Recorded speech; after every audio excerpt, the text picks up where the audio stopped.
সিন্ডিকেটটা আসলেই রয়ে গেছে দেশের মধ্যে। পেঁয়াজ যদি 50 টাকার নিচে বিক্রি হয় তাহলে গ্রাহক তো দাম পাবে না। ও মনে করেন 20 টাকা 25 টাকা ক্ষেতের থেকে পাইকারিরা নিয়ে আসবে। তো এরকম কয় হাত বদল হয়ে তারপরে ঢাকায় আসে, তারপরে এরা আড়ত থেকে নিয়ে এরা আবার খুচরা বেচে। তো এদের একটা আমি দোষ মনে করি না, আমদানির উপর নির্ভর করে এই জিনিসগুলি। আর যদি পাওয়া না যায় বাজারে, এরা কিনতেই পারে নাই। যে আমার দরকার হয়তো 5 মন আর কেনার, আমি সবজি আমি পাইকারি কিনে খুচরা বেচি, আমি পাইছি 2 মন বা 1 মন। তো এই হিসাবে দাম বাড়ে। কাঁচামাল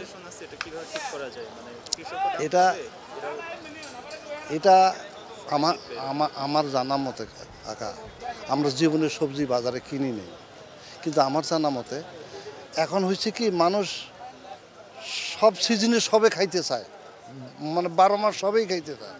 আগে একটা সিজন ছিল, সিজন শেষ, ওটার দিকে মানুষ আর তাকায় নাই। তো আর একটা সিজন আসবে, সেটা খাবো।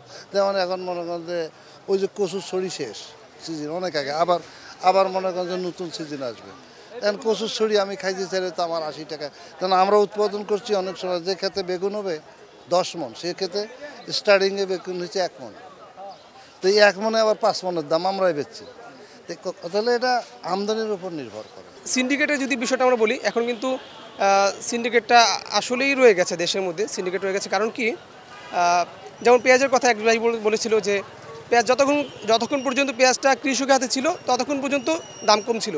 যেই কৃষকের কাছে পেঁয়াজ শেষ, তখনই এটা আর কি দামটা বেড়ে গেছে। তার মানে কৃষকের কাছ থেকে যারা মজুত করে রেখেছে বা এখন যাদের কাছে আছে, তারাই মূলত দামটা বাড়াচ্ছে। নিয়ন্ত্রণ এটা সরকারি, সম্পূর্ণভাবে সরকারি উদ্যোগ নিতে হবে। কারণ আমরা জনগণ, আমরা বলতে পারবো, প্রতিবাদ করতে পারবো, কিন্তু মূল পদক্ষেপটা নিতে হবে প্রশাসনের।